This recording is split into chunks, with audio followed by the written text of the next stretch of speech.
No Freemason ever forgets the moment when he stood at the northeast angle of the lodge and heard the worshipful master say that he stands a just and upright man and a Mason. It is one of the highlights during the ceremony of initiation, a point at which the idea and purpose of Freemasonry begin to take shape in one's mind. I would suggest to you that at that moment, a thrill of joy should be felt in the lodge, not only by the initiate, by the worshipful master and all brethren present. And why not? The corner of a Masonic life has been laid. He who stands there in the northeast angle is a cornerstone of the lodge to be, because the lodge is erected not only by, but upon her sons. So the entered apprentice of today is the veteran of tomorrow. Now, as far back as we can go in the story of mankind, the laying of a cornerstone has been a happy event, celebrated with solemn and joyous rites. It is the basis of a new building, the beginning of a new enterprise, and the goodwill of God is invoked to bless the builders and the building. Then why should it not be the same when a man takes his first step out of darkness towards the light and begin a venture of a new life? Surely, more important by far than temple or cathedral is the building of moral character. Stones may crumble and temples tumble under the ravages of time, but moral qualities and spiritual values live on. The initiate stands in the northeast angle, midway between the north, the place of darkness, and the east, the place of light. And it is in this position that he becomes the representative of a spiritual cornerstone on which he is to erect his future moral and Masonic edifice.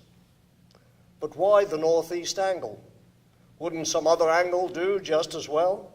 Perhaps it would. But Masonry is very old. In its early days, ordinary things had meanings real and imaginary, beyond their practical uses. This opens the door to things quaint, curious, and even awful by our standards, and all sorts of explanations are offered to us. For example, Albert Pike spread out a map of the world and found that the apprentice represents an ancient race in its original home in the highlands in the north of that part of Asia called the Orient, from which two great lines of emigration, south and west, flow forth in successive waves to conquer and colonize the world.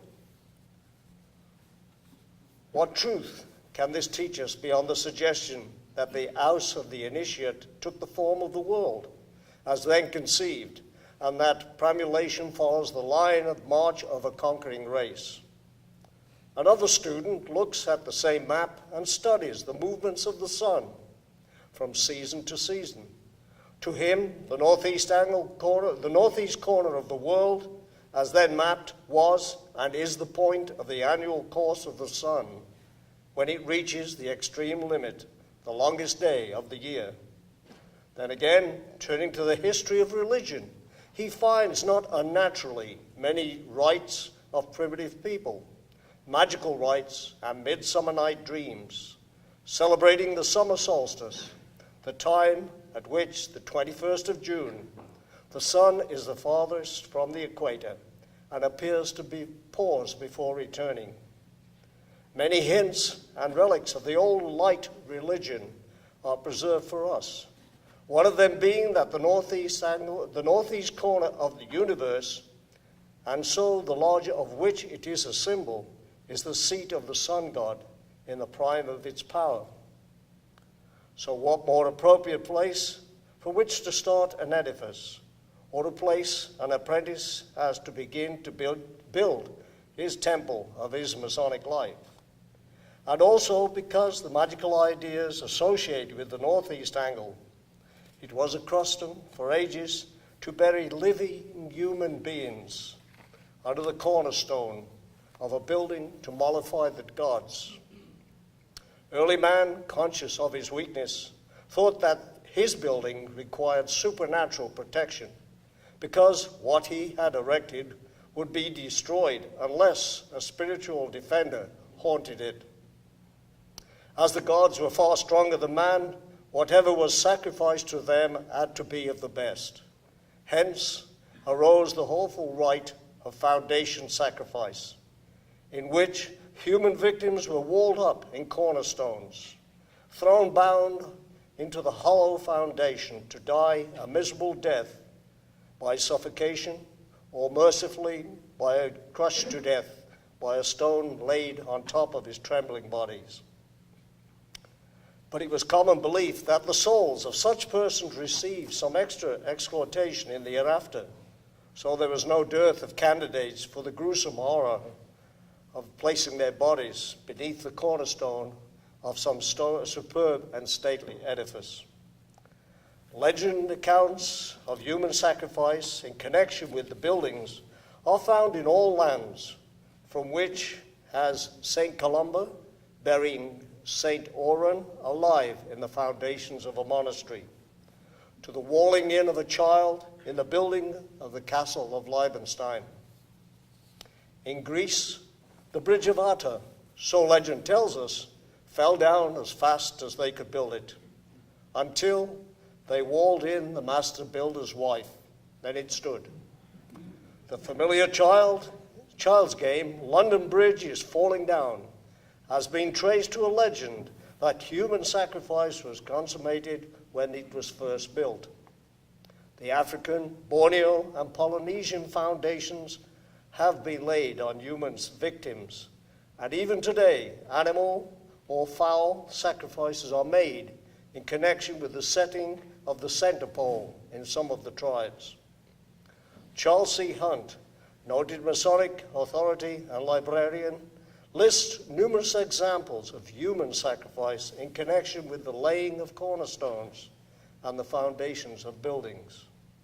L.D. Burdick, in Foundation Rites and Kindred Ceremonies, says, in the building of a house in Alaska, until it became part of the United States in 1867, human sacrifices were common in making the foundations. Jacquet and Christopher Hawkes, in their delightful preamble of Prehistoric Britain, 1947, tell the story of Skara Brae, a hamlet in the Orkneys, probably some 3,500 years old, which happily has survived. They describe the hamlet as one of the houses in it, a single fair-sized living room with one or more cells, still containing much of its original furnishings. Altogether, nearly as well equipped and comfortable a dwelling as many of the people inhabited in such remote regions as the last century. But the element of savagery was there. Hidden in the foundations were the crouched bodies of two old women, buried that their spirits might hold up the walls of the house. Sir Walter Scott has preserved some of the horror in these ancient practices when he wrote the verse, "Yet well the luckless wretch may shriek, well might her paleness speak, for there was seen in that dark wall two niches, narrow, deep, and tall. Who enters at such grisly door shall ne'er, I ween, find exit more." The custom is also alluded to by Shakespeare in his Henry VI and in King John.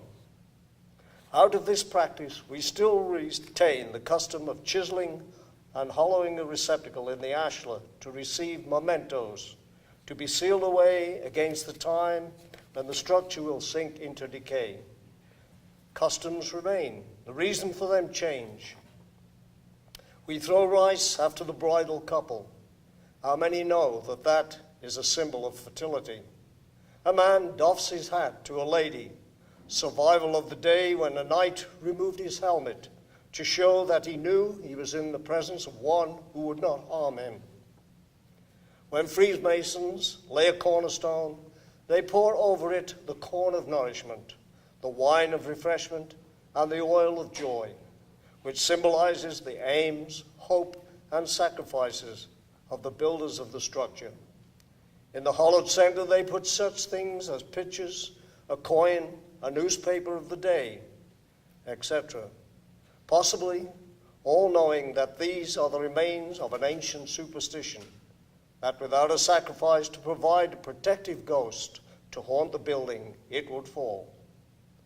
Incidentally, the ceremony of laying a cornerstone is one of the few remaining links between operative and speculative masonry, a link possessing the most ancient and historical traditions, noble and inspiring on the one hand, cruel and bloodthirsty on the other.